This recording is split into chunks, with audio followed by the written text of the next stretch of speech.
Я приветствую вас, дорогие друзья, уважаемые гости и подписчики моего канала. Всем большое спасибо за то, что следите за прямыми эфирами. Со Степаном Демуровым на связи. Степан Геннадьевич, здравствуйте. Добрый вечер. Как всегда, по четвергам мы вживую отвечаем и на ваши вопросы тоже.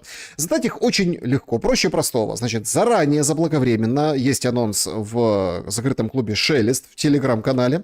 Также заблаговременно, абсолютно открыто в сообществе YouTube, анонс встречи, и там уже все привыкли, можно вопросы задавать, эти вопросы прозвучат. Никого не хотите ждать, ну и канал поддержать, QR-код используйте, который на экране, если работает этот сервис, милости прошу. Также суперчаты, суперстикеры, в общем, весь набор доступных функций, просто в разных странах они где-то доступны, где-то недоступны. В любом случае будем говорить и с чатом трансляции, но это в самом финале, поэтому вопросы сразу в чат не пишите, лучше общайтесь и обсуждайте сегодняшний наш эфир. Ну и, конечно, голосуйте в опросе. Он звучит следующим образом. Я вот, знаете, мы поговорим сегодня, Степан Геннадьевич, про там Украину, мирные планы, Трампа, Америку, Европу, вот эти все расклады. Рют, ты сегодня разбушевался, слушайте. Вообще красавец, говорит, деды, прадеды, надо их вспомнить, как они воевали. В общем, там просто... Не проблема, вспомним. Нет, просто, понимаете, как бы, если деды, то это Вторая мировая война, понятно, чем все закончилось. Если прадеды, то это Первая мировая. Это революцион, это не очень хороший, да, исход был. В общем, не там, знаете, как-то вот он как-то ткнул пальцем и, в общем, никуда не попал. Обсудим его милитаристские настроения. Также, конечно, вот эту всю историю. Но я искал максимально геополитический вопрос. Нашел, представляете? Политико сегодня выходит с материалом о судьбах мира. В прямом смысле этого слова. Значит, говорят, надо вот Г7. Ну, это такое. Надо менять. Вопрос. Как вы думаете, во что должна превратиться Г7? Ну или G7? Варианты ответов. G5, G3, G8, G и точка. В точку G. Она должна превратиться для Европы. Противная. Ну, там кто есть из существенных товарищей? Америка и Япония. Ну, в ноябрьских тезисах, или лучше назвать ноябрьских указах, по аналогии с майскими указами, товарища Трампа уже сказано, что будем, значит, делать другой блок. Америка, Япония, Россия, Китай и Индия. А все остальные, ну, будете смотреть и облизываться. Так будет ли с чего облизываться? Понимаете, судя по внешнеполитической доктрине Соединенных Штатов Америки, то получается какая-то зарадушка напала вдруг неожиданно. Россию хочет в G5. Тут все как бы ломают руки и говорят, нельзя в G8 возвращать. А то говорят, нельзя в G8, значит будет G5. Значит выгоним остальных и сократим и дополним. Да нет, ну это все, еще раз это. Я смотрю уже, как это даже не цирк с конями, это какой-то праздник непослушания в дурке. Вот. Врачи ушли в запой, санитары тоже, и пациенты развлекаются как могут. Потому что не могу уже больше просто, как вспоминаю эту доктрину новую, американскую, когда я ее читал. Как бы сказать, сначала я так не то чтобы глазам не верил, но думал, ну, я же вот, чтобы радиослушатели понимали мое отношение, ну, это как прочитать там предвыборную программу, скажем, «Единая Россия» от 2004 года. Вот примерно так читать. Хотелки, свистелки, сопелки, полна противоречий и просто, ну, откровенного экономического и, в общем-то, на мой взгляд, геостратегического бреда. Такой сивый кобыла махровая. Я не знаю, на чем они там сидят, чтобы такое написать. Но, ну, Так, разумеется, Трамп великий человек, великий миротворец, не, ну стратег. понятно, его там имя вписано 28 раз, но однако все же четко увидели. Значит, Россия партнер, Европа, в общем, нехорошие люди. Я предлагаю дождаться, скажем, марта. Может быть, стратегия снова поменяется. У нас такое же было не раз, да? Сначала Зеленский нехороший человек, обманывает. Потом, оказывается, Путин вводит его в заблуждение, все меняется. Потом снова Зеленский нехороший человек. А Путин говорил правду. Ну, я говорю, дурдом. Ну, Воспринимать серьезно. Ну, это, знаете, мемы делать, байки травить, это да. Тексты там писать на много важных, интересных буквок на миллиарды. А по сухому остатке, я думаю, ну, просто бред силкой было. Степан Могу Геннадьевич, примеры приводить. Степан Геннадьевич, сегодня вовсю обсуждается, давайте перейдем к ключевой теме, которая волнующая. Прям целый день обсуждается мирный план Трампа. Значит, обсуждается между Украиной и Соединенными Штатами Америки. Вчера был экономический блок, что тоже очень интересно. Сегодня были опять контакты, и вроде как вот все утвердили. И даже Зеленский вот буквально перед нашим эфиром вышел и сказал, что все решили, значит, будет так и никак иначе, и сделал целый ряд таких специфических заявлений по этому поводу. Почему специфических, в чем специфика? Короче, 800 тысяч армия, из Донбасса никто не выходит, и это принципиальная позиция. Значит, это вот сразу, да, понятно, что это в каком пункте непосредственно. Значит, Запорожская атомная электростанция. Русские хотят себе, мы против, США хотят совместный формат. К Рождеству хотят иметь полное понимание, где мы с этим соглашением о мире. Могу сразу сказать, где. Есть В такое точке слово в G. русском языке, очень хорошо рифмуется с где. Вот именно там. Есть еще такой казахский город, понимаете, тоже есть понимание, он тоже рифмуется. Но я к чему? До этого Financial Times писала, например, что 25 числа, это Рождество по западному календарю, значит, должно быть некое перемирие, то есть должны все обо всем договориться, а у Зеленского только понимание. Ну и плюс, конечно, в формате выборов или в формате референдума, должна быть позиция народа Украины. И вот эта вот история с корейским вариантом описана в прессе очень подробно, что вот как бы украинские войска выйдут, российские не зайдут на часть, которую сейчас не контролируют на Донбассе, но туда зайдут, видимо, там российская власть, да, вот так, но без войск. Это Зеленский сегодня обозвал свободной экономической зоной.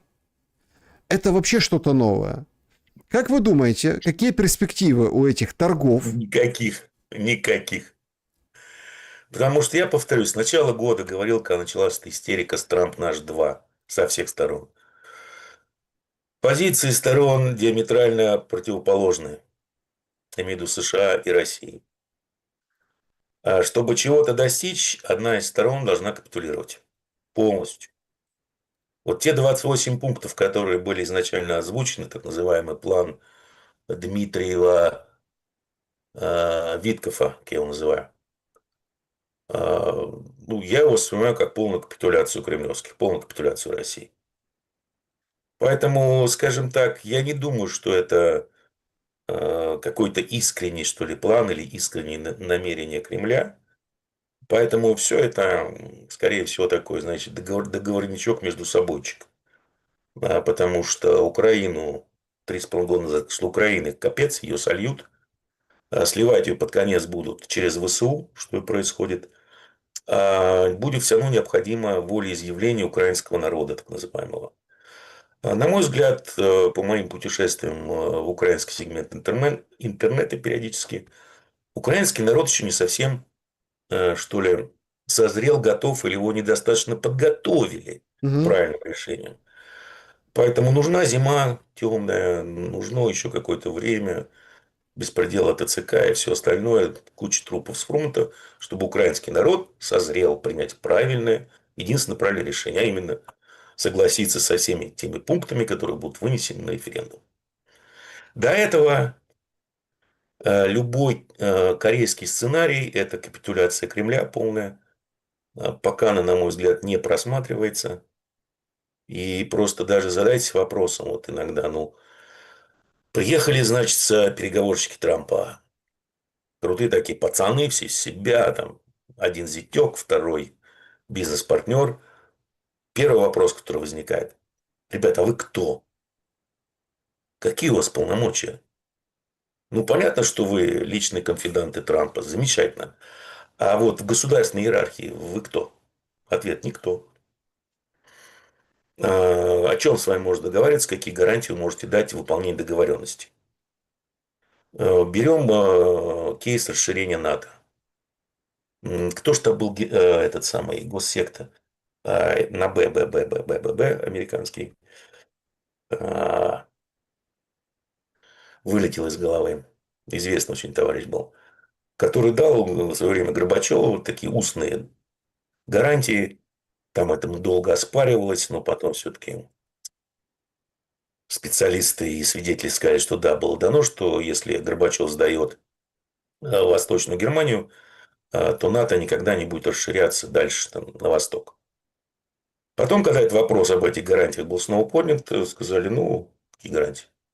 Бейкер. Да, А спасибо. Я более того, как раз хотел сказать, Бейкер, наш чат очень подкован. Да, Бейкер.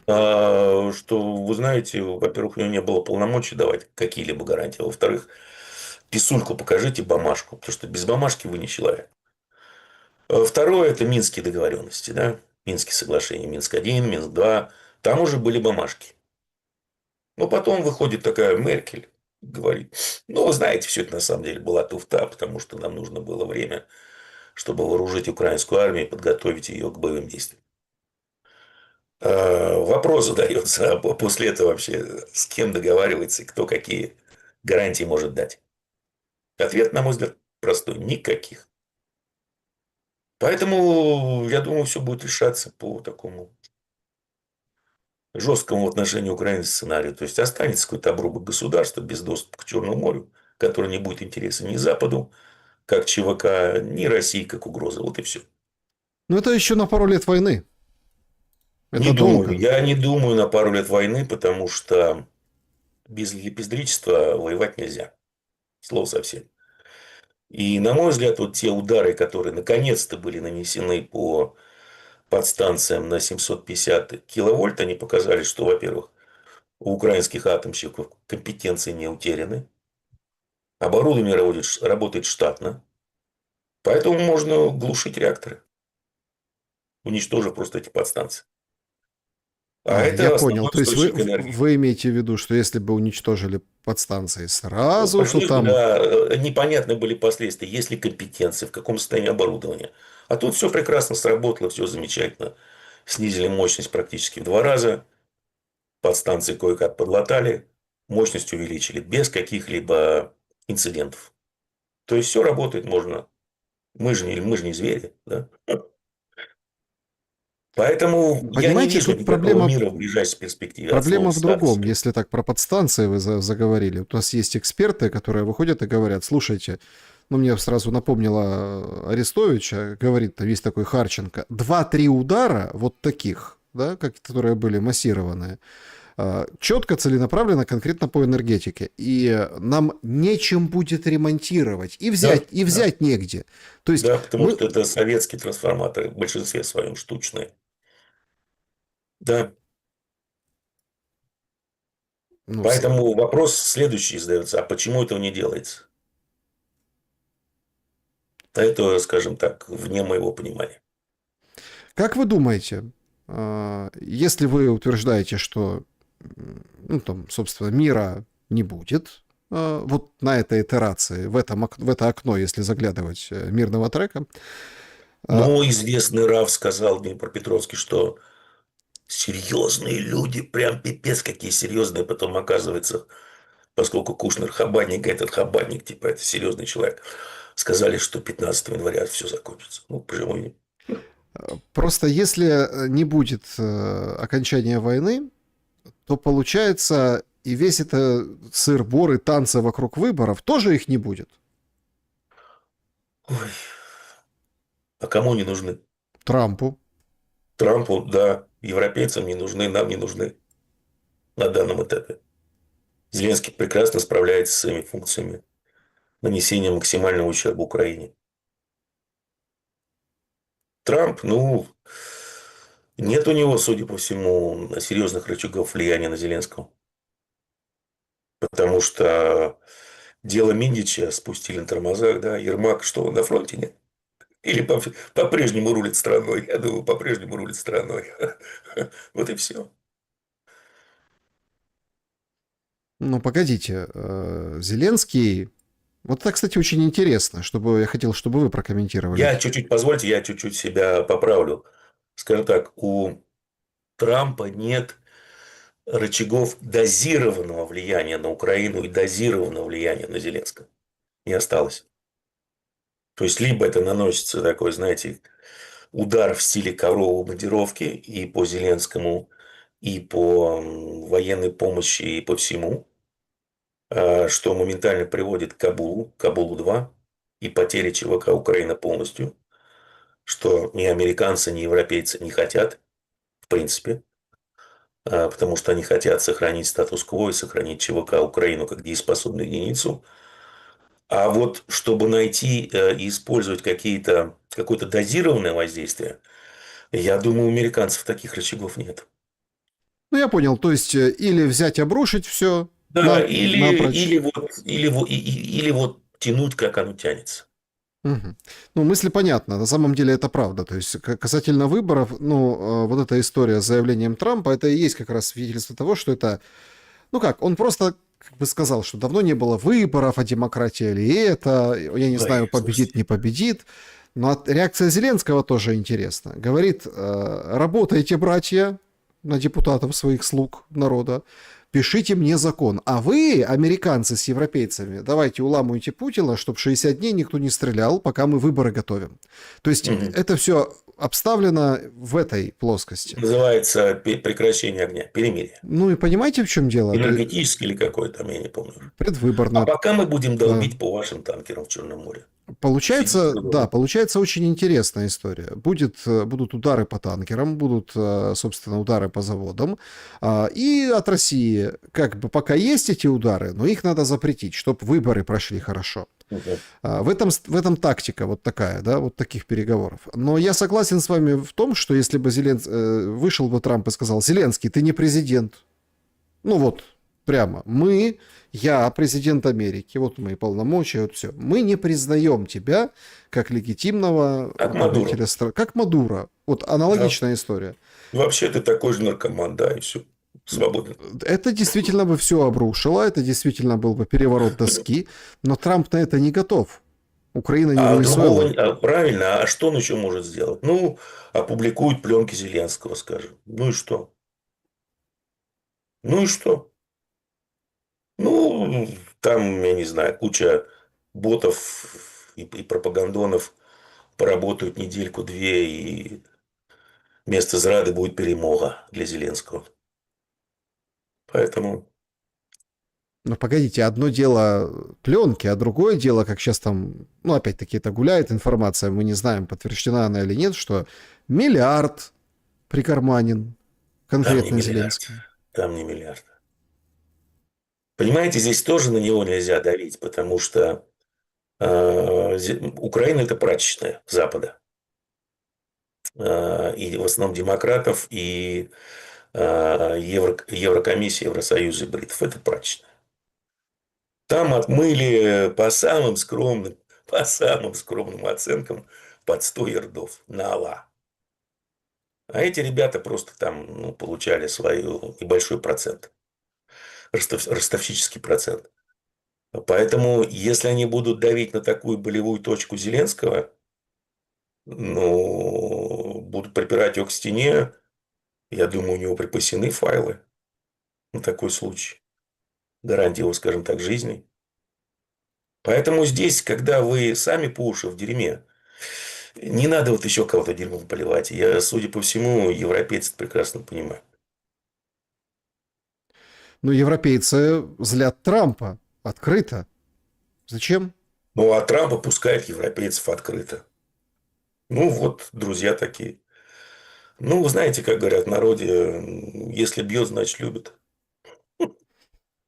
А как Трамп их называет плохими словами, что демократии нет, свободы слова нет, свободы человека нет, ничего нет, вообще козлы какие-то отмороженные. Но они его не любят. И вообще, говорит, я вас брошу. Воюйте сами. Сегодня, Но если серьезно об этом говорить, да, вот если отвлечься на самом деле от такого циничного юмора, в отношении новой доктрины безопасности, то, в общем-то, это, знаете, такой очень хороший маркер того, что в США идет реальная заруба между двумя фракциями. Одна фракция – это, условно говоря, имперцы, американские магаисты такие, настоящие. А другая фракция – это вот глобалисты. Потому что там настолько все перепутано в этой новой доктрине. Ну, например, вспомнили не к ночи сказать Гамильтона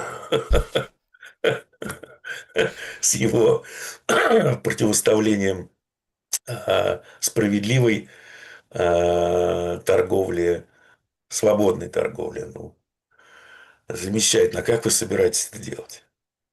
И ведь вся доктрина, даже вот, например, кусочек там есть такой очень интересный, что Америка будет делать с нехорошими странами, которые влезают в ее сферу влияния. Ух, она их будет кромсать вот так вот, все, выкидывать.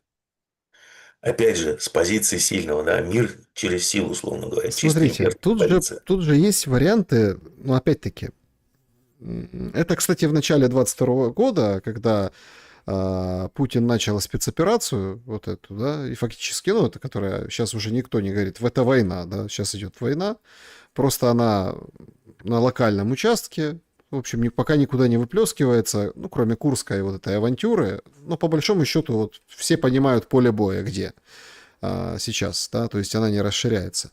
Когда вот было вот это начало, все говорили, слушайте, даже те, кто к Путину очень хорошо относился на тот момент, я просто там знал таких людей, которые выступают, аналитики, говорят, но это все, это слабость. Если ты пошел войной, то это слабость. Вот мы смотрим сегодня опубликованные кадры.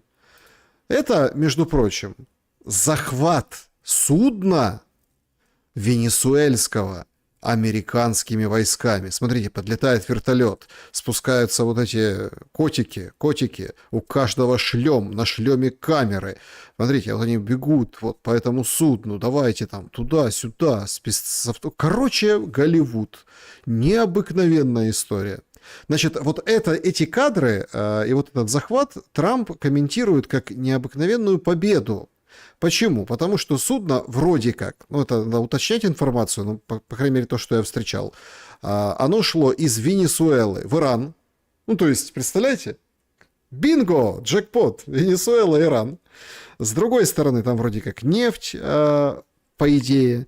И он говорит, самое большое судно, самое огромное, самое важное. Ну, у Трампа всегда все самое-самое важное. Но иначе это недостойного внимания. Но это, простите, ну это пиратство. В чистом виде. Простите, что такое военные преступления, которые они совершают, убивая людей в этих лодках? В Конгрессе были слушания, показывали очень интересные кадры.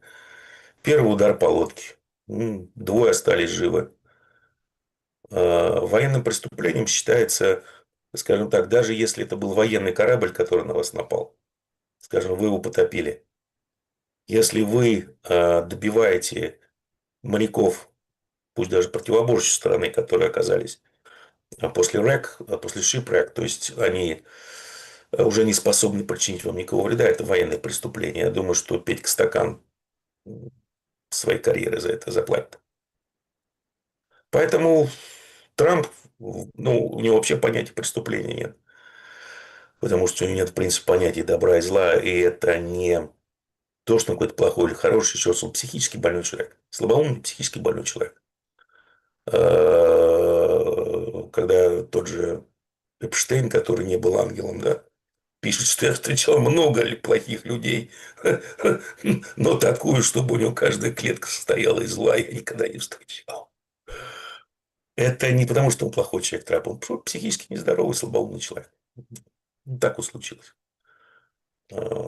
Поэтому ну, здесь-то главное на самом деле не это, а то, что ну, ответят иранцы, ну, захватят они два танкера, как они тоже делали. Американцы захватывают один их танкер, они захватывают два. Тоже нефть вставляют себе. Не в этом дело, просто мало кто вообще задумывается над тем, что, в принципе, американцы и вообще Запад подписали себе Смертный приговор 26 февраля 22 года. Когда эти дурачки вышли утром и сказали: а мы ЗВРчики-то российские конфискуем. Почему? Потому что до этого американские облигации рассматривались как безрисковый инструмент всеми. После этого основные держатели американского долга, такие как Китай и монархи залива, поняли, что опа, если это сделали с русскими, с нами сделают то же самое. И поэтому, извините, ФРС и западную финансовую систему лишили, сами себя лишили девственности. Все. И мы сейчас наблюдаем эти последствия. Ну, в рамках этих До них-то не доходит. В рамках этих пунктов вроде как, ну опять, это все варианты, опять еще раз, можно там рассматривать это как через заявление каких-то лиц, можно через заявление прессы, но это пока все вилами по воде. Вот эти там миллиарды, да, они как бы вот на общее дело восстановления Украины, причем под словом Украина понимаются и подконтрольные, и неподконтрольные части. То есть, короче, эти все замороженные активы пускают в дело, и все на них будут срабатывать с восстановления. А вот Бельгия сейчас вообще, конечно, артачится очень капитально, говорит: ребята, это воровство. Ну, то есть, как вот мы посмотрели кадры, венесуэльская история, да, то есть танкер, вот они бегут такие все бравые. Это пиратство. Просто красивая обертка голливудская. Вот Да, то, да. что с валютными этими историями бельгийцы четко говорят: воровство. Ну, там уже говорят, бельгийцы какие-то не такие вообще, что вы Не, понимаете в ну, демократии. они видят, скажем так, ситуацию в Евросоюзе, они официально заявили, что: ребят, вы что, с ума сошли, русские выигрывают, вы рехнулись, они потом за нами придут. Это первое. Второе, ведь Euroclear, у нее офисы и очень большие активы в других странах, не только под европейской, американской юрисдикцией. Поэтому последствия для них могут быть очень-очень печальными. Это действительно так. Вернемся к А Венесуэле. вот эти вот все экономические штучки, если вы посмотрите, да, вот особенно сейчас, жутко секретные, конфиденциальные, но почему-то уже в прессе, да, предложения, которые американцы написали европейцам по вовлечению России в мировую экономику, и так и Это читают. вы видели? Это же потрясающе, Степан Геннадьевич. Это, знаете, Там это называется Запорожская атомная будет давать большой, ну, электричество. а там мы будем вместе Дата-центр. инвестировать, еще что-то. Вот это вот Кушнер и Уитков. Это, знаете, такое местечковое хуцпа. В Нью-Йорке это называется очень просто loot sharing. То есть распределение награбленного. Когда ты уже ничего не можешь сделать, тут противник явно сильнее тебя по всем параметрам, вот эти вот местечковые ребята предлагают: ну, хорошо, хорошо. Давай будем все делить. Вот это вот твое, здесь ты бабки делаешь, здесь я бабки делаю. И не будем драться. Это вот настолько местечковая хуцпа, думаю. Проходили, плавали. Я когда это прочитал, думаю: бог ты мой. Ну, в принципе, если вы посмотрите, откуда взялся Кушнер, кто его папаша, кто он сам, кто Витков, ну, это естественно, это люди бизнеса, это так называемые девелоперы, которые поднялись на деньгах ФРС. Так и Большой. наши все. Один потомок белорусских партизан, другой вообще Витьков из Одессы. С кулинарной техникой. Вот, поэтому ладно, не будем о белорусских партизанах, там статья сразу будет сидеть. Поэтому, в общем-то, понятно, откуда растут ноги. Просто такие люди конфликты не решают.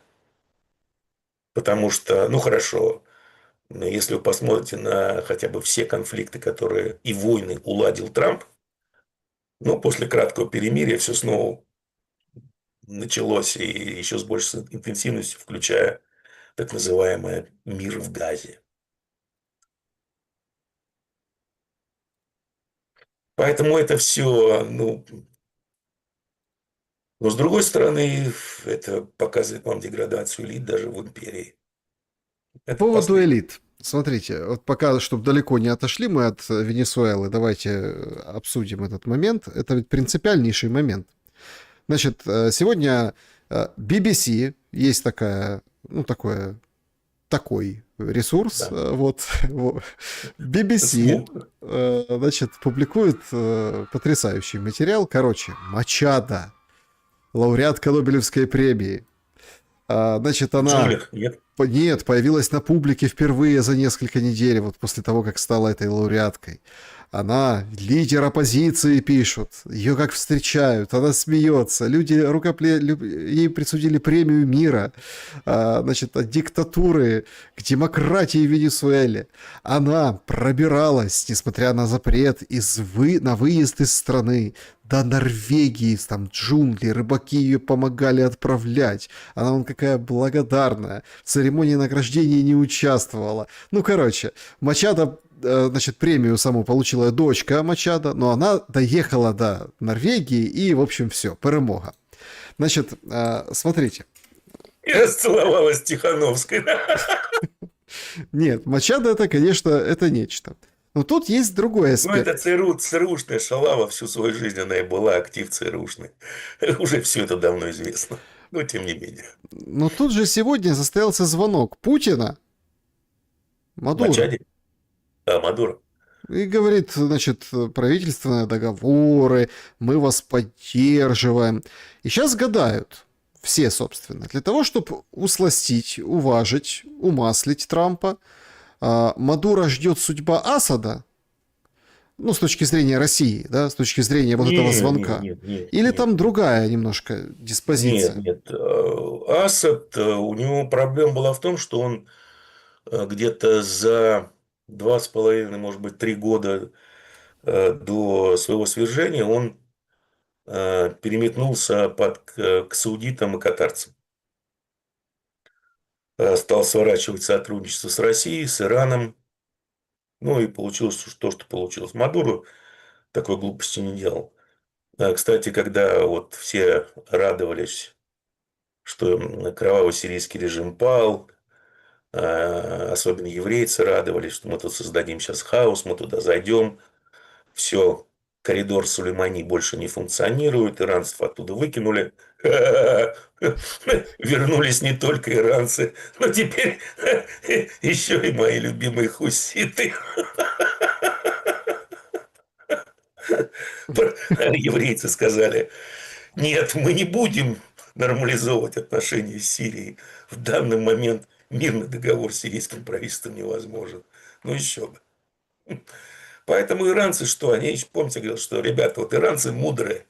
Они на это посмотрели и подумали: нафиг это чемодан без ручки нести, пусть другие разгребают. А мы на все готовенько придем, мы не будем больше денег тратить. Получается, теперь турки тратят деньги на Сирию, Катар и саудиты. Иранцы не тратят ни цента и снова вернулись. Еще с собой хуситов привели. Красавцы. С Мадуро, я думаю, ситуация другая. Там все другое. Потому что, вот как я понимаю ситуацию, там могу ошибаться. Во-первых, оппозиция. Оппозиции там практически не осталось. Все, кто мог, уехал. Поэтому и оппозиция в Венесуэле это как примерно россиянская оппозиция. Такие вот Каспаровы там всякие, Жирики. Ой, не Жирик, типун мне на язык. Ходорковский, вот это вот все. Навальные, жены, дети и прочее. Ни о чем. Поддержка Мадуро действительно существует. Страна представляет собой в основном такие страшные джунгли. В 3 яруса. Ребята привыкли уже воевать, они не против повоевать. Также границы с Колумбией практически нет, она открыта. Колумбийцы не против повоевать с американцами. Особенно принимая внимание обострение отношений между Колумбией и США в последнее время. Кубинцы не против повоевать. К большому счету, пиндосы так достали всю Латинскую Америку, что все не против повоевать с американцами. И превратить это в ад для американцев. Представляете себе, ну, скажем, 3-4 миллиона человек, вооруженных там калашниками какими-нибудь, стрелами, стингерами, они могут превратить жизнь любой армии в ад. И в джунглях. Джунгли, там кроны в 3 яруса. Поэтому, если американцы туда войдут, им придется также выполнять и полицейские функции. Потому что если они будут контролировать большие города, они их контролировать просто не смогут в силу численности своего контингента, который у них пока что есть. А это 17 тысяч. А если власти нет, полный беспредел в больших городах, власть ушла, вы же ее взяли. Контролировать они это не смогут. Ну и, соответственно, их будут очень хорошо и часто отстреливать. Это при том, что там плотно сидят китайцы, и китайцы могут спокойно финансировать все эти отряды, повстанческие так называемые. Не знаю, не проверенной информации, мне нет возможности проверить, да и желания особо тоже. Якобы там уже давно работают вагнеры, остатки. Поэтому, скажем так, вот все нагнеталось, нагнеталось, нагнеталось до встречи Трампа с товарищем Си.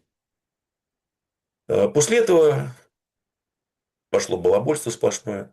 Это огромная морская армата сидит. Еще до встречи с товарищем Си нагнали туда авиационную группировку.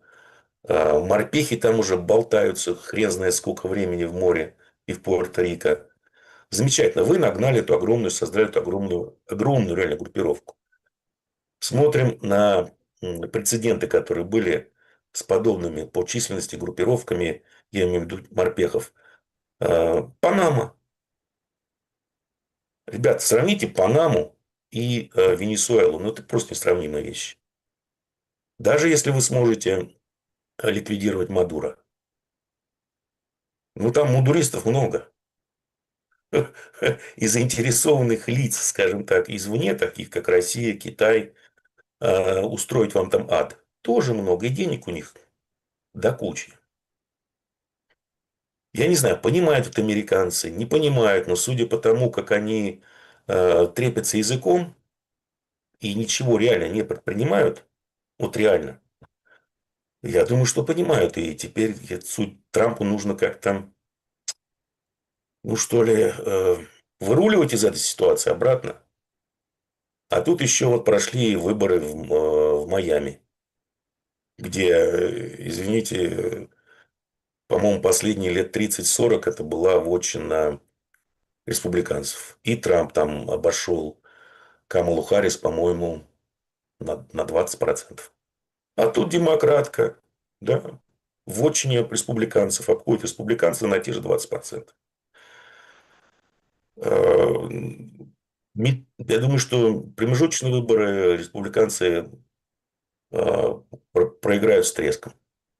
Потому что Смотрите, а в чем вот эта вот история? Сейчас мы про выборы поговорим, про эти, про взаимосвязь ситуации в Украине. Это понятно, но давайте, ну Трамп же выполняет вроде как внутри то, что он обещал. Ну вот по поводу мигрантов, например. Вот сегодня, О, да. вот сегодняшний Вот пост, она как да, раз на смотрите. этом-то и выиграла. Сегодняшний пост, это же потрясающе просто то, что, собственно, Трамп опубликует.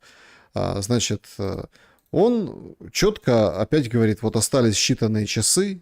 О боже, так волнующе. Вот это вот паспорт за деньги Трампа. Ага.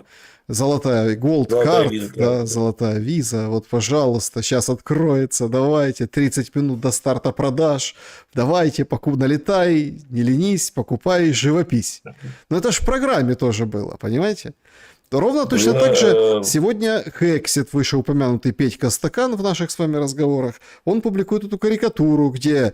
вышвыривает пинком под зад каких-то непонятных, то ли курица, то ли мужик, некура из Пентагона. Мгм. И вот смотрите, это тоже, что он обещал. По идее, это для американца. Он вроде как делает то, что обещал. Ну, на самом деле, это такая фигня по сравнению с тем, что он реально обещал своему основному электорату. А что он обещал? Он обещал разобраться с делом Эпштейна. Он обещал быть президентом мира, а не развязывать войны, чем он занимается. Иран, Венесуэла, якобы намечается. Поэтому экономику обещал поднять, а тут вообще, извините, вдруг до них дошло, что то, что они сделали с тарифами, это идиотизм полный. И по цепочке производителей пошла такая инфляция, особенно у автопроизводителей, что типа тарифы будут назад уже откатывать. Экономическая ситуация деградирует, рынок труда деградирует, причем очень сильно. Поэтому основные-то обещания он не выполняет, и он потерял свой электорат основной. Как бы. И где же ваша Америка на первом месте, когда у вас, извините, Израиль на первом месте? И это сейчас играет против Трампа ну, просто адски. И потому что израильтяне, еврейцы, как я их знаю, они стали токсичны с политической точки зрения. Потому что, еще раз, когда вы устраиваете геноцид и транслируете его 24/7 на всех экранах мира и на всех устройствах мира, ребят, чего вы хотите, чего вы ожидаете? Ну, это ладно, а Трамп обещал закрыть границу? Закрыл. Вопросов, проблем с этим ни у кого не было. Потому что он в свое время перетащил на свою сторону этих испаникс, испаноговорящих и черных, или значительную часть электората. Закрыл границы, эти ребята уже внутри, им, скажем так, как в том анекдоте, русские евреи не товарищи, Сара, плыви обратно на Северный полюс. Примерно так. И тут начинаются отловы. Знаете, облавы, отловы, в чистом виде облавы на нелегальных иммигрантов. Да, причем попадают легальные абсолютно люди. Это, во-первых, это с точки зрения Конституции, это антиконституционно. Второе, в Калифорнии ему уже пообещали Трампу отрезать причинное место, потому что он парализовал сельское хозяйство в Калифорнии. То же самое происходит во Флориде, что приводит к росту цен на основные продукты питания, например. Ну, он же без мозгов вообще. Вот реально. Ты закрыл границу, выполнил обещание. Гомонись. Это было главное обещание. Граница закрыта, действительно, все. Нет, давайте вот еще будем, значит, всех высылать. А работать кто будет, чувак? Не, он же За говорит, какие деньги выходит, никаких работ? он же выходит и говорит, ну что мы берем непонятно кого, с каких-то сомалийцев, каких-то африканцев, черти кого-то берем, Ну, еще в понимаете? таких условиях, на таких зарплаты будет работать. Давайте к нам шведы, давайте к нам вот эти приличные, дайте нам Фермеры. приличных людей, Мгм. говорит Трамп. Почему не дают? Слушайте. Ну, наверное, не хотят. Ну, они посмотрят на доходы, которые они будут получать на этих рабочих местах. Если вы квалифицированный специалист, ну, по сравнению с Европой, у вас доход может быть в 2-3 раза выше. И стоимость жизни дешевле. Но сколько таких квалифицированных специалистов нужно? Не так уж и много. И потом, ну, кто пишет код? Индусы. Кто работает в колл-центрах? Индусы за центы. Ну, как говорится, они делают вид, что работают, американцы делают вид, что им платят, как в Советском Союзе было. А потом у нас эти могучие искусственные интеллекты обучились на индийском коде. Ладно, не будем о грустном. Поэтому а, у вас и так, извините меня, не конкурентоспособная экономика из-за структуры вообще расходов внутри США. А тут вы еще хотите, скажем, поднимать зарплаты, что ли? Да не. Да ну а чего? А как же прибыли? Прибыли не должны страдать. Ну, Поэтому, в этом основная, наверное, причина, да, да, что конечно. прибыли не должны страдать. Степан Геннадьевич, но вот такой злой и плохой Трамп сейчас выглядит в глазах европейцев как абсолютный союзник Путина. Шпигель сегодня. Два злодея, одна цель. Вот такая обложка. Радуется за спиной у Путина. Ну, во-первых, Дональд. не два злодея, а один. Просто у этого злодея есть фотографии Трампа с Бубой. Поэтому он его шантажирует почище Эпштейна, как нам говорят. Те же свободные СМИ. Там злодей и дурак. Вот так вот это называется. Ну, это вот с одной стороны, но это демонстрация того, что европейские элиты, они в панике. Мерц недавно Да, заявляет, говорит, вот сейчас мы встретимся, я расскажу Трампу, что у нас успешная миграционная политика, и все вот эти черненькие, которые к нам прут, они наоборот поднимают там экономику, это хорошо. Урсула там говорит, давайте еще больше этих африканцев приютим, покажем им, как живут белые люди, и сами они потому станут что вы белыми людьми. посмотрите, как они экономику Британии-то подняли. Ну, смотрите, не Вообще все, прям улетело. не все за, а вот, например, вот такие плакаты, которые сейчас видят зрители, это в Венгрии. Золотой унитаз, Зеленский, это, я так понял, венгр оппозиционный, и Урсула сливают мешки денег в унитаз золотой. Они тратят ваши деньги на украинские золотые слитки, повышают налоги. Вот такие, собственно, настроения ходят в Венгрии. Так сколько злодеев и кто на самом деле, да, ну, вот так триггерит Европу и почему? И вот когда вы хулите Триггерит, Трампа, вот смотрите, триггерит не Европу, с- триггерит евробюрократов и бритов. вот вы хулите Трампа, говорите, он такой сякой, но у этих-то, гляньте, как загорелась пятая точка, и они бегают, не знаю, куда А у приткнуться, Трампа, у потушить. Рубио тоже, извините меня, в дупе печи. А почему в дупе печи? Потому что Украине хана. Вот из-за чего весь этот кипиш. Мгм.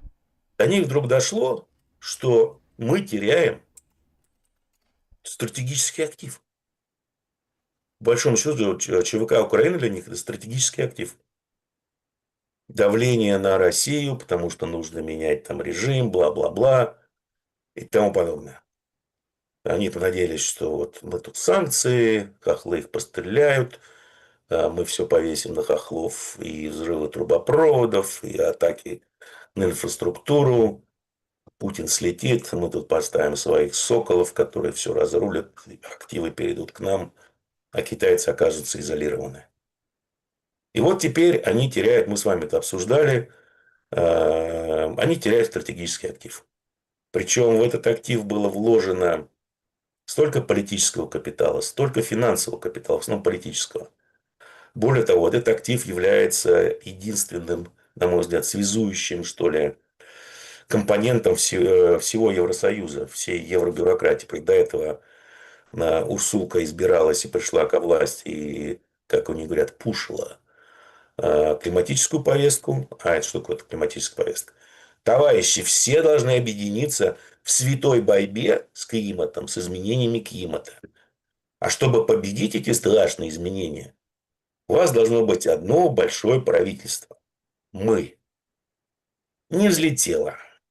Попробовали чумку, с чумкой тоже прокололись по полной. Шваб поплатился карьерой, да, скажем так. Что они нашли на замену? Ну, вот антихристу ворот. Война, да. Война антихристу ворот. Европейцы должны затянуть пояса, они должны наступить на яйца собственной свободе и собственному социальному благоденствию, но мы должны защититься от антихриста, подготовиться к войне с антихристом. А пока мы будем готовиться к войне с антихристом, украинцы будут защищать свободу и демократию по всему миру. И вот украинцы как-то заканчиваются слишком быстро. А что это означает? Конец войны, завершение войны. Это означает, что им придется объяснять электорату, куда ушли деньги. Да? Зачем вообще все это было начинать? Зачем было убивать экономику Евросоюза? Слезать с дешевых нефти и газа. Почему Почему, вы, почему почему европейцы должны были терять работы? смотрите, но они же хорохорятся, они говорят, что у нас нет, подождите, мы ничего не теряем. Мы вот Как наоборот не терять? приобретаем, мы стали независимы от вонючего От российского чего? газа. Ну, пересели на американский газ, который значительно дороже. Красавцы. Чё. Это американский кошерный, а российский нет. Ну, продайте остатки северных потоков американцев, и будет у вас тоже кошерный газ. А по той же цене. Да нет, ну, он даже столб, можно сказать, автоиндустрии Porsche увольняет 40% сотрудников. И говорит о том, чтобы выжить, нам снова нужно будет делать танки. Хорошо, делайте. Э, Деньги-то есть? Степан Геннадьевич, тут такой момент. Очень такой, казалось бы, частный, но, мне кажется, приведет к большим таким потрясениям. Иначе, ну вот, как-то не понимаешь, зачем вся эта игра. Значит, 2 дня не могли доставить Коломойского в суд. То автозак сломался, Ломалось, да, то ломалось. судьи заболели, то вчера вышли вроде судьи, говорят, нет, мы берем самоотвод. Но вроде доставили.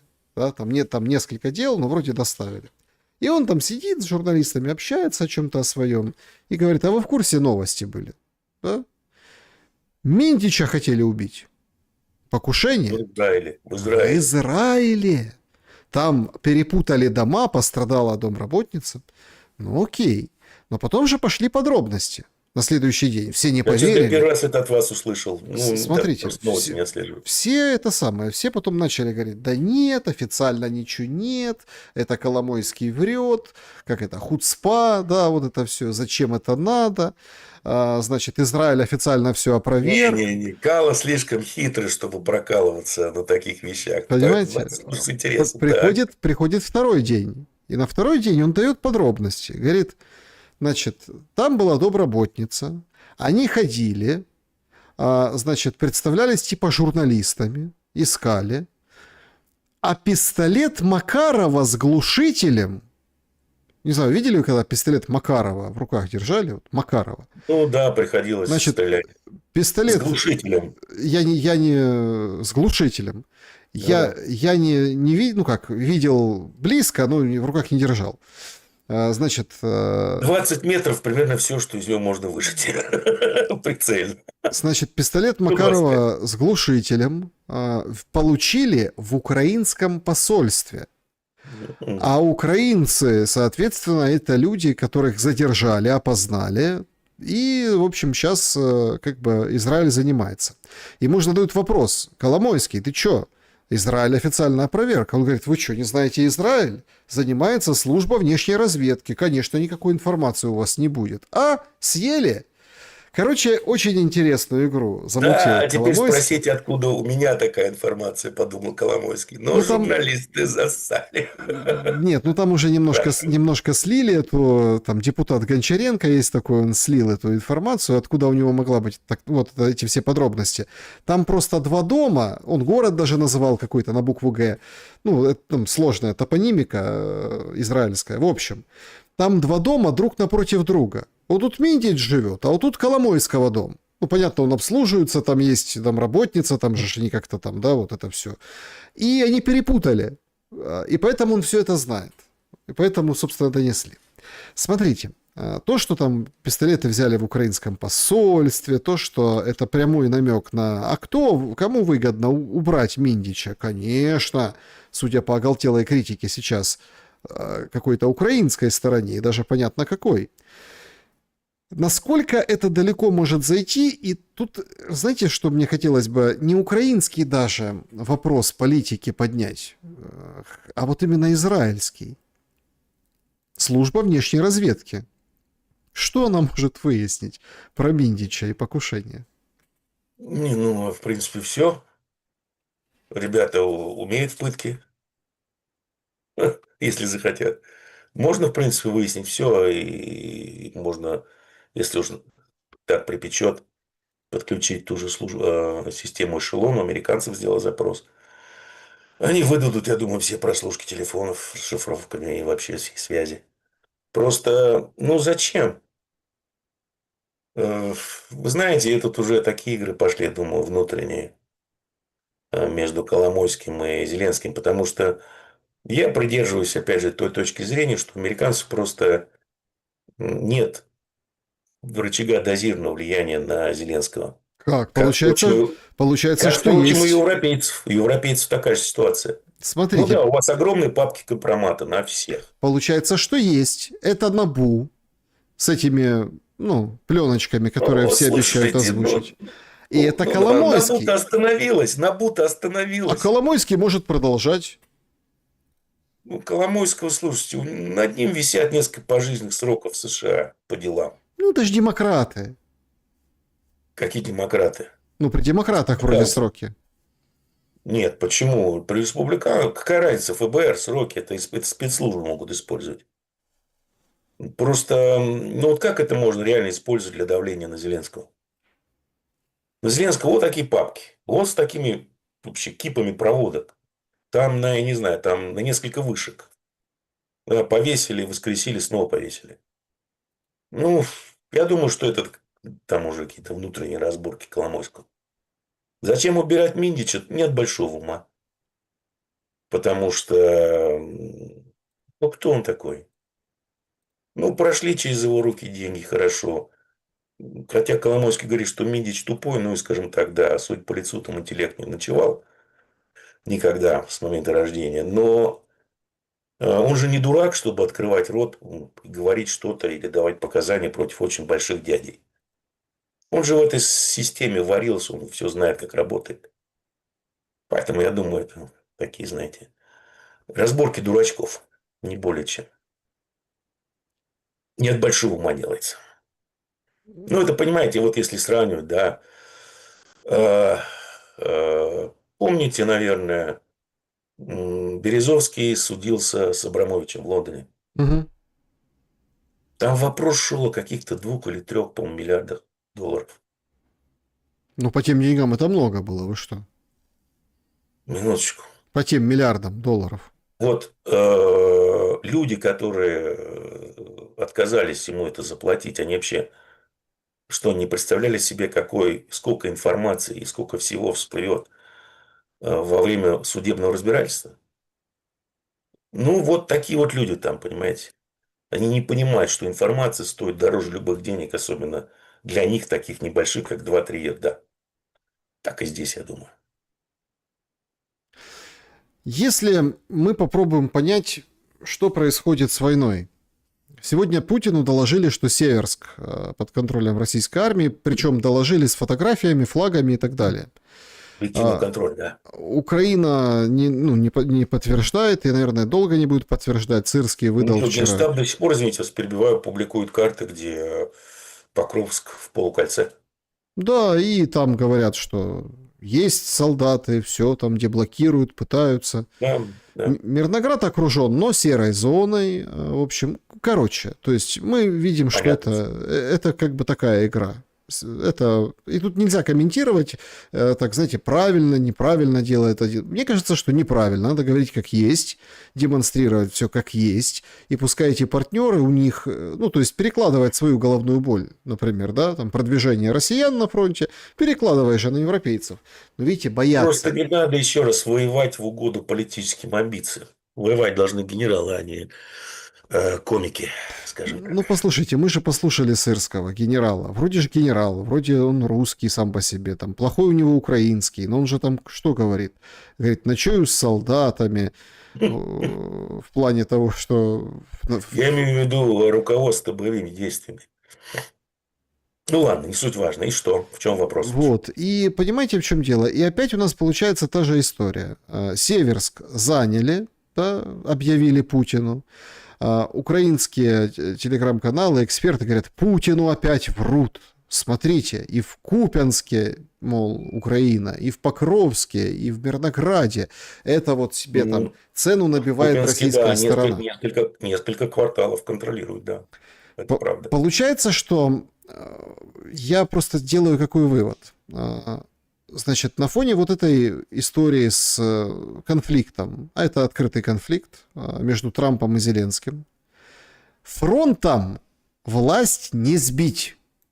Потому что мы можем терять условно месяцами, полгода терять, год с момента того, когда уже де-факто все потеряно, один населенный пункт, просто не признавая, что они его там, ну, в общем, потеряли. То есть мы видим налаженную схему, это уже отработанная история.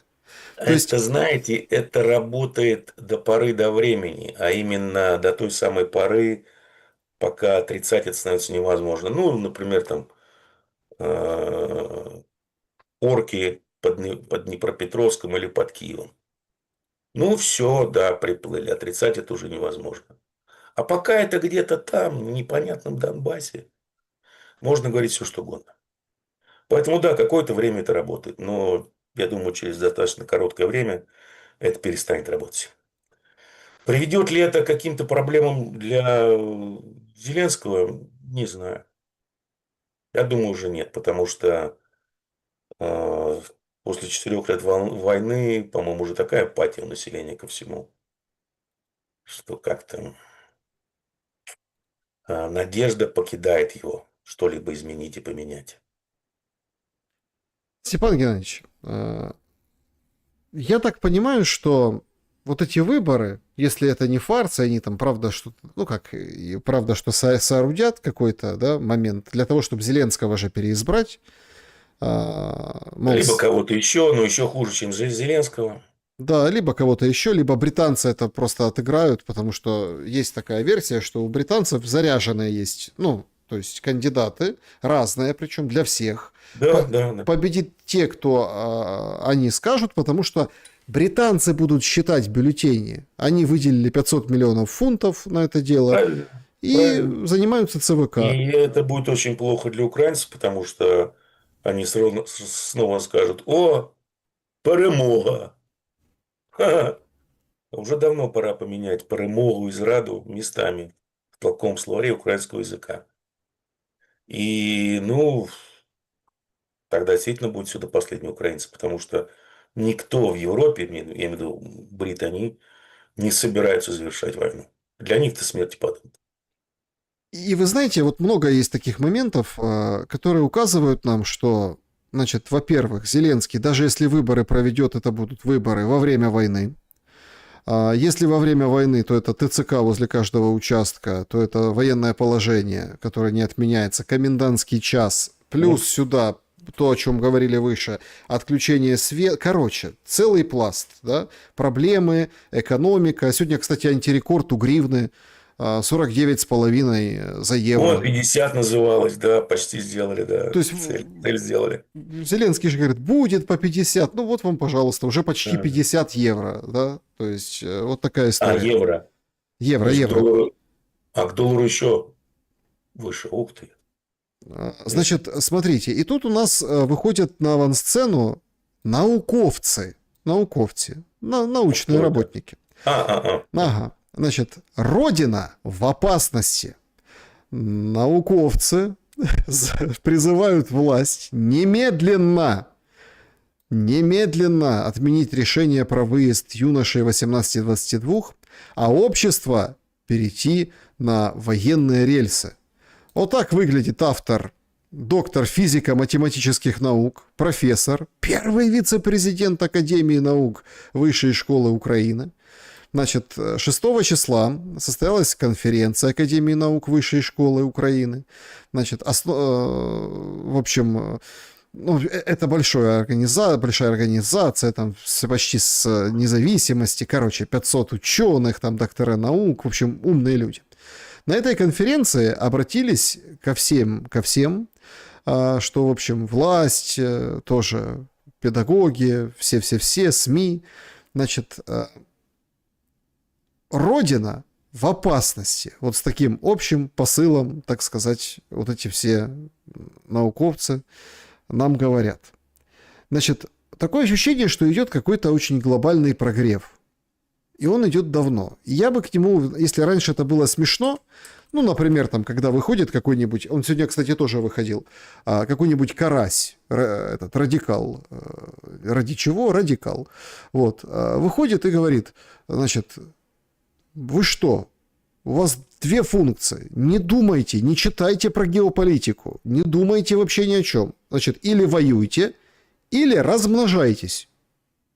То есть доброе дело делайте для страны. То это было как бы хихоньки и хахоньки. То сейчас это обретает гораздо большие масштабы. И, судя по всему, Зеленский может очень резко изменить правила и ведение мобилизации.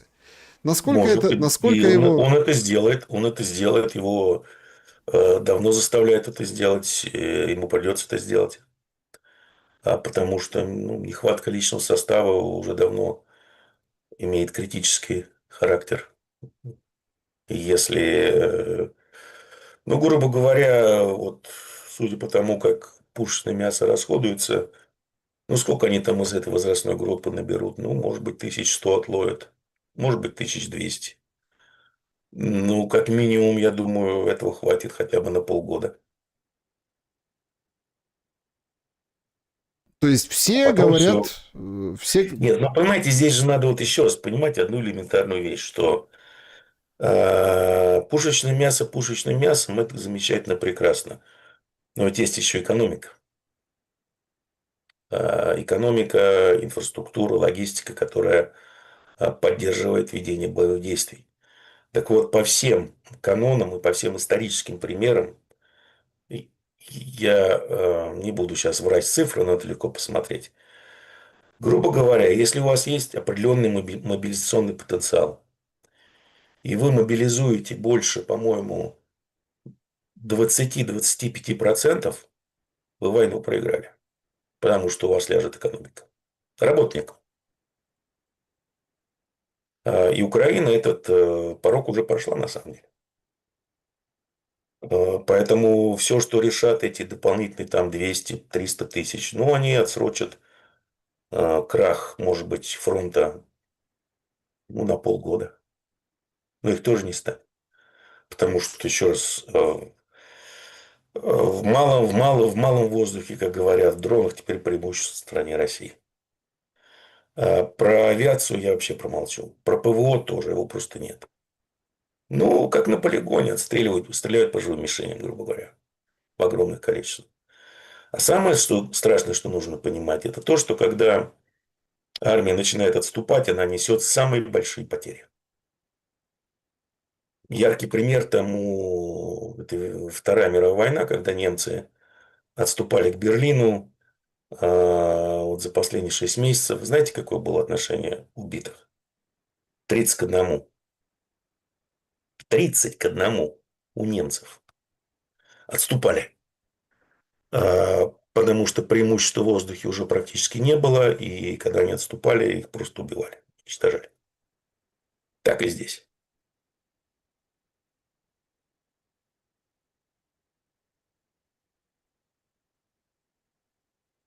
Звук пропал. К какому сценарию войны мы идем? Ну, как и хотели британцы и, в общем, американцы до последнего украинца. Так это же тоже потеря актива, о котором вы, ну, всю первую часть А, программы говорили. не. Но это потеря актива в каком смысле? Актив полностью выполнит свою функцию. То есть это будет не потеря актива, вот, а вот он выполнил всю функцию, он нанес максимально возможный урон противнику, свою функцию выполнил. Ну, не шмогла. Это несколько иначе, чем оставить, вот, грубо говоря, вот Украина должна, по их мнению и по их плану, которые они открыто совершенно озвучивают, продержаться еще 2-3 года. Как раз подойдет 28-29 год, когда официально объявлено начало войны, нападения России на Европу или Европы на Россию, как-то у них складывается. Вот эти 2-3 года Украина должна продержаться и отвлекать на себя силы и средства России. Но с таким расходом, скажем так, тушек на фронте и с таким уровнем дезертирства, ну, может быть, полгода еще продержится. То есть, когда вообще фронт, вот он сейчас уже разваливается, по большому счету, растаскивают фронт, знаете. Сначала была там западная тактика 1000 порезов, а теперь российская тактика 10 порезов. Этот фронт уже сыпется, все. Я не знаю, чем. Ну, закончится еще раз, это крахом закончится, все. Да, Поэтому такая шизофреническая активность в Европе и в США. Давайте вот предложим русским еще вот этот такой сладенький экономический кусочек. Хорошо. Мы ваши активы не конфискуем. Но вы их инвестируете в Украину, а мы возьмем половину доходов, а вы другую от своих же активов. Сейчас другой вопрос. Ребята, а что мы сейчас Украину кончим, потом подойдем к вашим границам и скажем, где бабки, гад. это, кстати, тоже очень интересная история. В соцсетях многие в сердцах пишут, вот если вы дадите нам проиграть, проклятые европейцы, поляки, Дадите нам проиграть. Мы тогда с русскими к вам в Варшаву придем. Ну, скажем так, это украинский странный народ. Да, ну, проиграете вы, просто украинцев не останется. Нужно разворачиваться уже сейчас. У нас ВПК на полную катушку раскочегарен. Ну, что там еще 1300 украинских бойцов. Какая Варшава? О чем вы? Мы фрицев будем поджаривать в Берлине. Очень быстро. Ну, то есть прав Рютте. Говорит, следующая цель России мы. Он следующая цель Орешника. Да, следующий запуск Орешника будет Парют. Через 2-3 недели. Если останутся залпы. А то ж может не остаться, не остаться залпы. Подведем итоги нашего вопроса. Как вы По крайней думаете, мере, 6 установок точно есть. так это в Беларуси все, да? Значит, как вы думаете, во что должна превратиться Г7? Значит, в G3, не так давайте, в 5% в G8, 9 в G3, 12 в G5, ну и в G и точка. 74% понравился этот вариант нашим зрителям. Хорошая. Но на самом-то деле, послушайте, Зрители Шелеста наконец-то нашли точку G. да, понимаете, Мифическую, да? а знаете, где она? Это там, где лайк. Знаю. Могу показать пальцем. Пальцем вверх. Это там, где лайк. Друзья, поставьте этот лайк. Ой, и, так сказать, нащупайте наш прямой эфир и подставьте на подписаться. Ну, это чтоб вообще до конца все было хорошо. Димура, YouTube канала, ссылка в описании, телеграм-канал тоже. Точно так же помассируйте пальчиком вверх и, конечно, подпишитесь. Будет вам счастье. Ну и всем остальным тоже. Один раз в жизни. Главное, что это то счастье, после которого не бывает последствий, связанных с обременением и, там Не сказать, факт. деторождением. Значит, друзья, переходим к вашим вопросам. Всем, кстати, большое спасибо за то, что их оставляете. Начнем с сообщества в закрытом клубе «Шелест» в телеграм-канале. Значит, набросал вопросов Василий. Значит, мир продажен. Знак вопроса. Деньги, средства платежа или товар с точки зрения современной морали? И третий вопрос. Сколько бардак этот по продаже будет? О как. Философия. Финансовая философия. Ну, деньги – это средство обмена, да, и средство достижения целей – это не товар. Вот. А сколько это будет? Ну, долго. Сергей, Степан Геннадьевич, политика – это продолжение экономики. Если убрать всю шелуху, как оценивать роль BlackRock во всей этой вакханалии на Украине? При капитализме так просто вбухивать сотни миллиардов в непонятную страну Восточной Европы весьма сомнительное занятие. А в чем гешефт условных блэкроковцев? Я продолжу Сергея. На заседании Финк был вчерашнем. Сегодня, в общем, отчитались о заседании там Кушнер, Витков, Сырского включили. Короче, обсуждали фронт, территории. В общем, ни к чему не пришли, но, в общем, поговорили как есть. А вчера про денежки. Там Бессент, как вы называете его, милашка Бессент. Там был Финк, понимаете, то есть из BlackRock. И вот там обсуждали финансовую часть вопроса. И BlackRock там чуть ли не главный, так сказать, разводящий. В чем интерес? Ну, когда вы покупаете актив по дешевке, по бросовым ценам, вот весь интерес.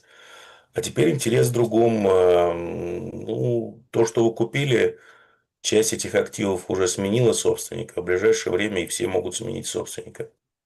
Одна Вот весь шахта. интерес. Сегодня подтвердили, что на Донбассе у Украины одна шахта в Донецкой области осталась. Нет.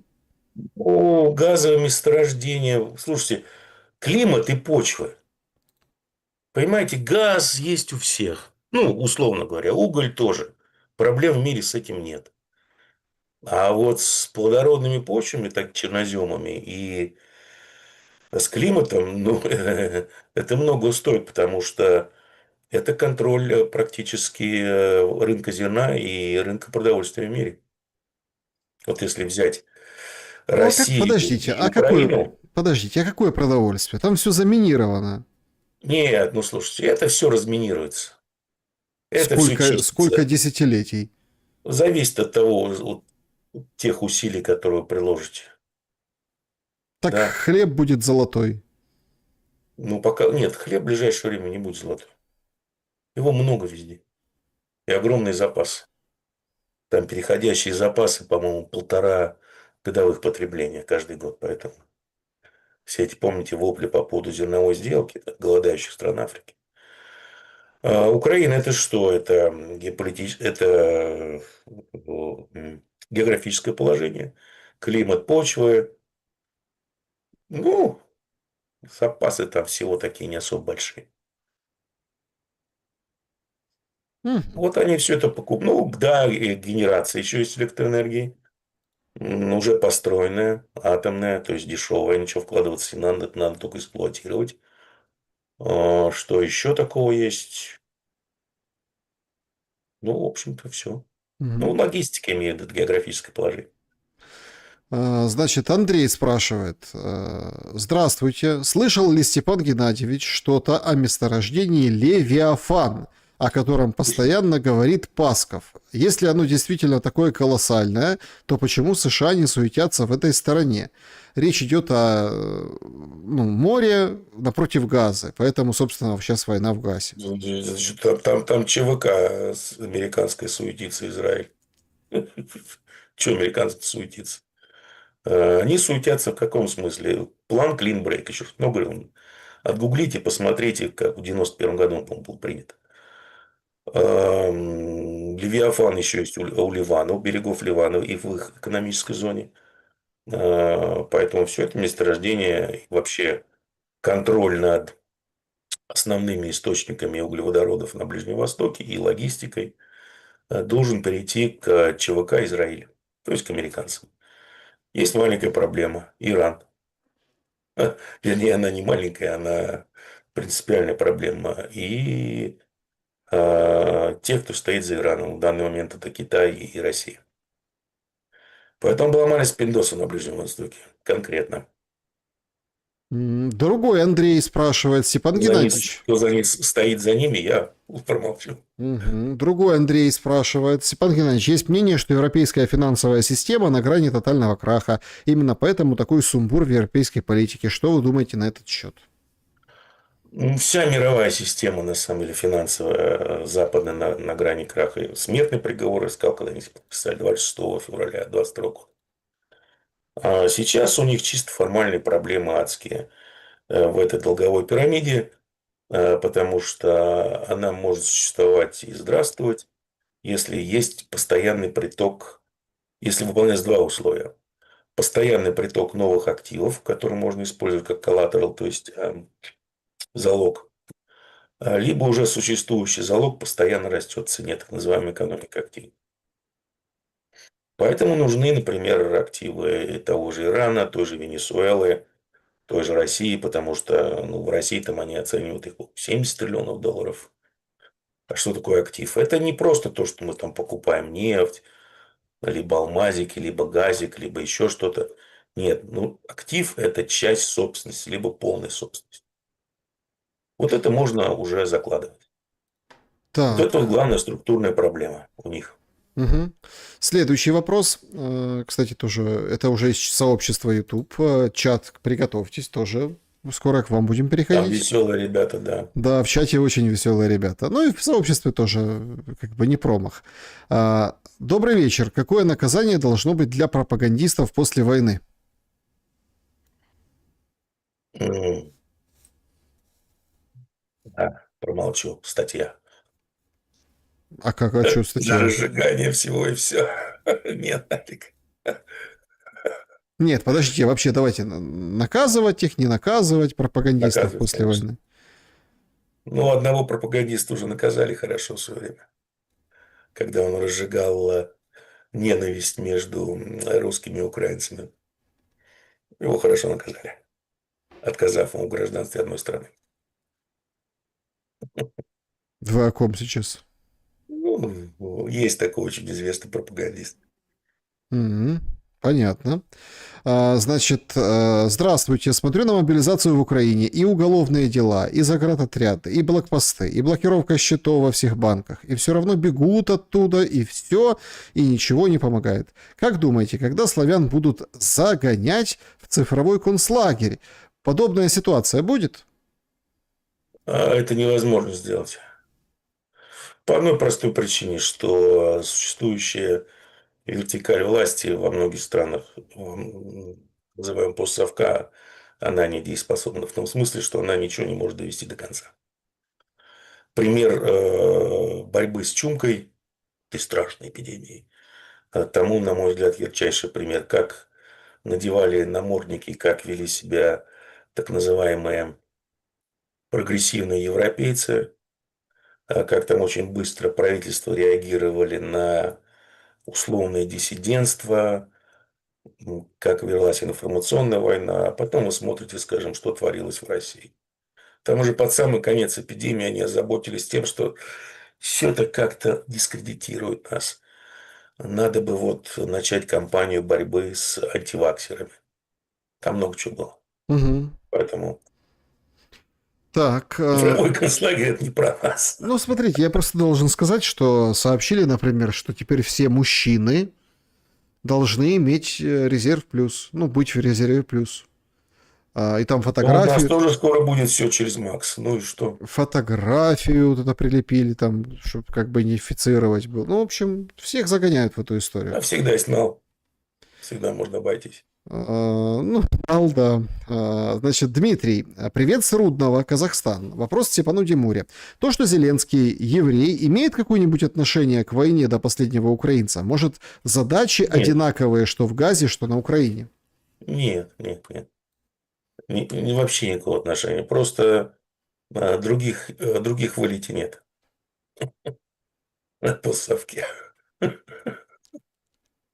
Да, как шутка была старая такая. На телевидении или геи, или евреи. Там типа, Да, я не еврей. да, Да, вот такие да. моменты. Говорят, что и в хоккее появляются евреи. Посмотри на вратарей, что не маска, то еврей. И такое, да.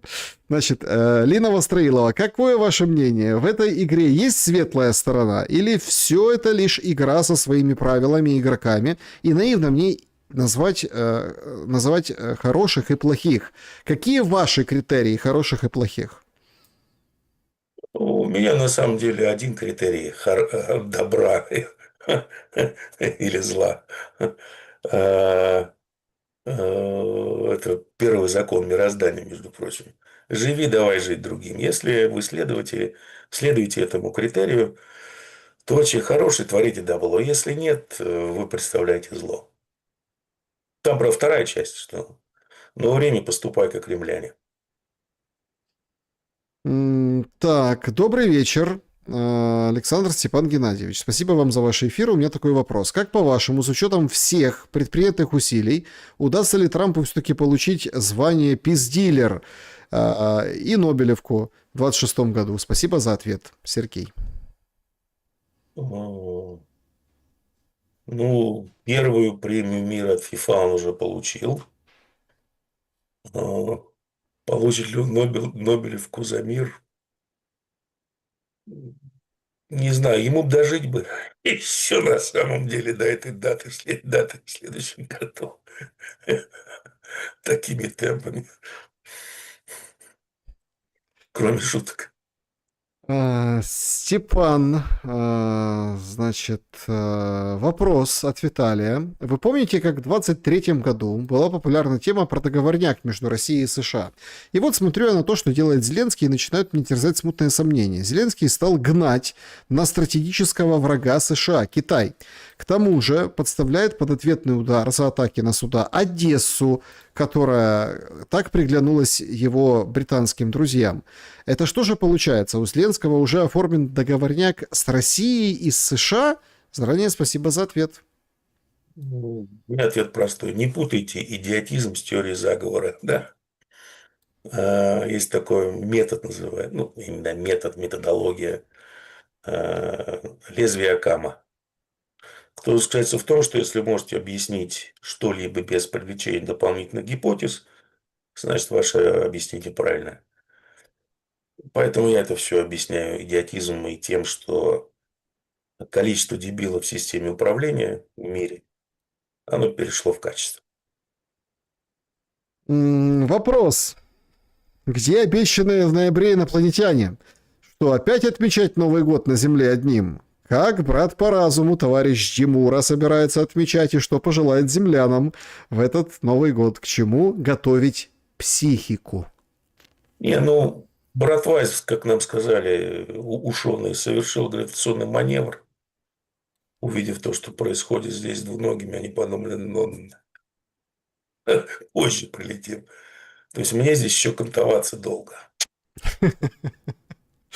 Ой, как вы считаете, насколько остро в России стоит демографическая проблема, низкая рождаемость русских и других народов, и к чему это может привести к будущему? Александр спрашивает. Ну, это приведет к Британии, к британскому сценарию. И наше правительство делает все от него зависящее, чтобы только ускорить этот процесс. Иван, Степан Геннадьевич, вопрос к вам как к ракетчику. Таки были американцы на Луне или нет? Не были. Возможно ли сейчас доставить людей туда, прилунить, стартовать с поверхности, состыковать с кораблем на орбите и вернуть домой живыми? Не были по одной причина очень простая, вернее, не причина, а доказательство. А, Пленки со стартом Сатурна, они были модифицированы после того, как они поняли, что слишком медленно взлетает. То есть скорость не наберет вторую космическую. Станет очевидно всем. Но, тем не менее, нашли две пленки оригинальных у двух инженеров, уже стареньких, которых определили по фотографиям и по снимкам тех, кто снимал старты Сатурна.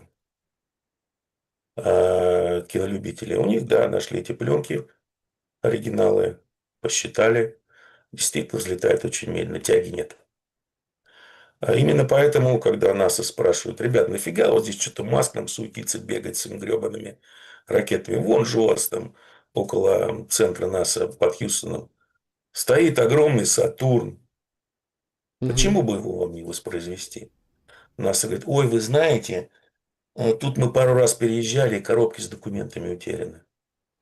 Не можем мы восстановить ни ракету, ни двигатель. Это вот на самом деле такое мощнейшее доказательство того, что никуда не летали.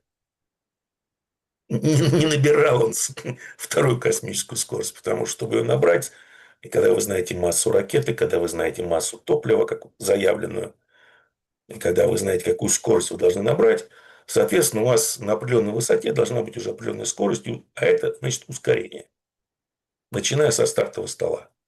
Нет там у него там такого ускорения. И все. Так, значит, чат трансляции наш веселый Владимир.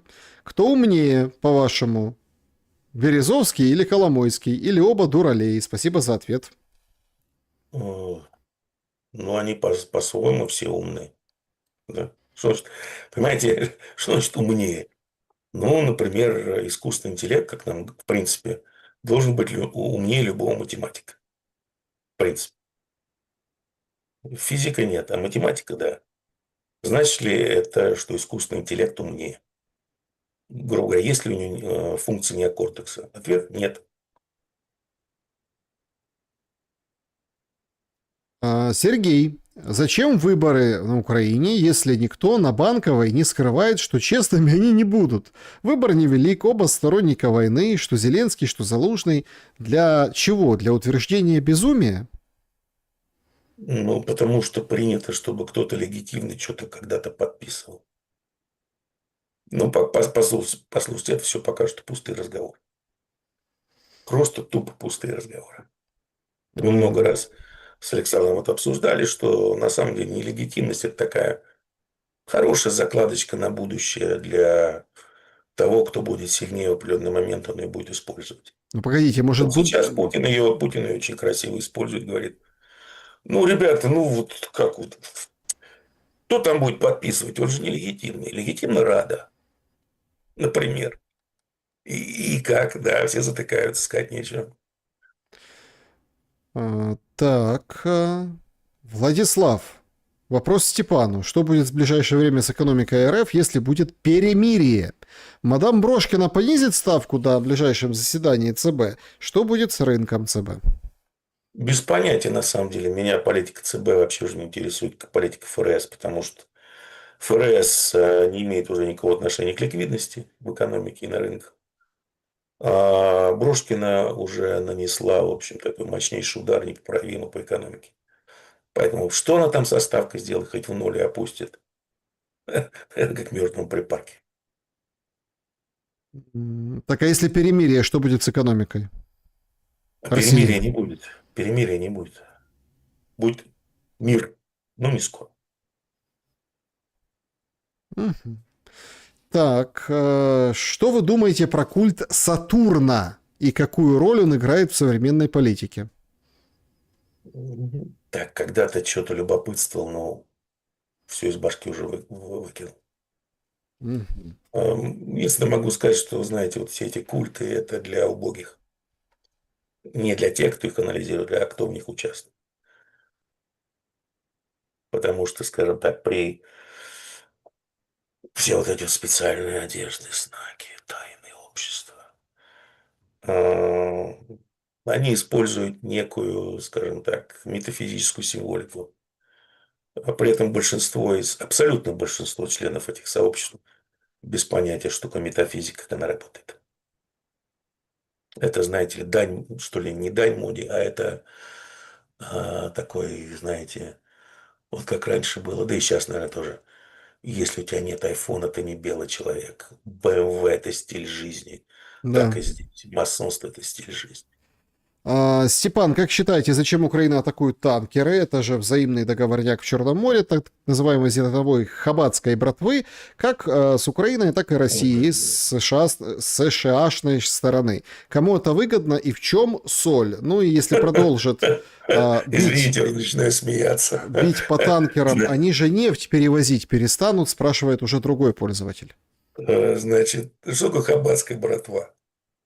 Это так непонятные шнури, по большому счету. Здесь серьезные дяди разбираются. А именно, ну, вам говорилось, что будет эскалация, что будет. Это все из серии ударов по российской экономике. То есть ребята посмотрели, как хуситы хорошо так положили израильтян, душевненько приложили. И подумали, о, сейчас мы русских приложим, вот у них проблемы начнутся в экономике. Это ж, еще раз, на хохлов можно повесить все, что угодно. Они с радостью это СБУ скажут, да, это мы. А что идет? Идет танкерная война против России. Да? Об этом говорилось, что это будет либо Черное море, либо Балтийское. Я думаю, с Балтийским они малость поняли, чем это грозит. Ну, еще раз, там пара газовозов попадет у берегов Литвы, например, Польши, вместе с портами. Как они будут зиму жить. Поэтому выбрали Черное море. Поскольку никакого ответа со стороны кремлевских нет, они строят, вернее, прорабатывают технико-экономическое обоснование строительства туннеля под Аляску, соответственно, будут продолжать. К чему Мгм. это приводит? Увеличивается стоимость фрахта, увеличивается значительно стоимость страховки, и, в принципе, судоходство в Черном море перестает быть безопасным. Соответственно, любое судно коммерческое, которое идет в Черное море, либо из него, стоимость фрахта и стоимость страховки резко возрастает. Это такая экономическая война. А цель какая? Нанести стратегическое поражение России. В данном случае бьют по основному источнику, одному, ну, практически основному источнику доходов – экспорту нефти и нефтепродуктов. Абсолютно ожидаемо логичное развитие событий.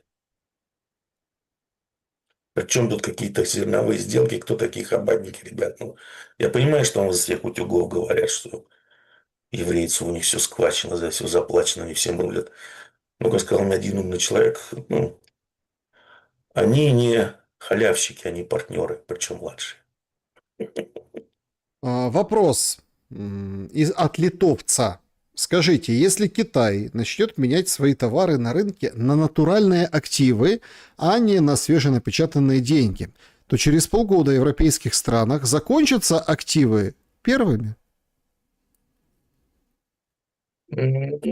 Китай уже начал это делать, только медленно и, скажем так, со страшными последствиями для западной экономики и финансовой системы. У него есть цифровой юань, да, это вот система бридж. Это первое, причем он обеспечен золотом практически. А второе, это у них есть свой SWIFT. Соответственно, если у вас, скажем так, вам нечем платить, ну, обесценивание евро, но вы хотите приобрести китайские товары, что вам нужно? Вам придется что-то продавать из своих активов за юани, чтобы купить что-то у Китая. Поэтому натурой они не берут пока. Только, ну, как они берут, особенно в Африке. Развивают инфраструктуру в долг, дают долг африканским правительствам, например, и латиноамериканским, строят инфраструктуру, потом правительства не могут расплатиться, они говорят, да не проблема. Мы возьмем вашу часть в этом проекте. И берут. Причем за разумные, хорошие деньги, ничего не отжимая, просто они получают всю инфраструктуру в собственность. И именно за этим, между прочим, китайцы строят такими бешеными темпами свой военно-морской флот. Так, значит, вот Иногда такой. его посылают к берегам, если кто-то там что-то неправильно ведет. Объясните, пожалуйста, какие именно активы России могут украсть европейцы? Это же их долги как бы перед Россией. Как они могут эти долги передать Украине? От этого же ЕС не перестанет быть должна России? Не перестанет, просто... Ну, как не перестанет? Европейцы считают, что право частной собственности, оно почему-то вдруг стало избирательным. Соответственно, что такое долг? Это чей-то долг, это чей-то актив. В данном случае европейский долг – это актив России. Потому что он, во-первых, приносит, скажем, купонный доход, и, во-вторых, это обязательство европейских стран, ЕЦБ, погасить этот актив в момент экспирации. Поэтому, причем есть долг кому-то, как он может быть, это просто актив. Об обычных облигациях. Мгм. Другой вопрос, сколько там этих активов? Но в этот вопрос лучше не лезть. Темный вопрос, очень, очень темный. Масоны это же каменщики или закрытый клуб мужчин по интересам. Правда ли, что это один вопрос, и второй, правда ли, что от Ангелины Снежко, что Ермак сатанист? Я не знаю, сатанист ли он или нет. Ну, вы же видели новости о том, что был обыск, и нашли там вот эти куклы Вуду с лицом Зеленского, короче, какие-то для ритуалов каких-то, что типа приблуды. Я думаю, это принесли с собой. Хотя, черт его знает, там ребята такие отмороженные, что... Ну, он подружка Зеленского, да, как ни парадоксально. Зеленский у вас тот еще побелина. Вот. Масоны, да, каменщики. Но там есть специфические обряды посвящения. Говорится. Один раз не этот самый, но Не масон. каждый раз, как в первый раз. Каждый раз и ты масон, получается. Да, и ты масон, да, как Да, друзья, всем большое спасибо за то, что побывали на нашем эфире, на этой, ну, не сказал бы позитивной, но веселой ноте. Будем завершать нашу сегодняшнюю программу. Спасибо большое за время и мысли. Удачи. Подписывайтесь на Тимуру, подписывайтесь в Телеграме, на Ютубе, поставьте, пожалуйста, лайк этому видео и подпишитесь на канал, если не подписаны. Самое главное, берегите себя и друг друга. Добра и света. Увидимся.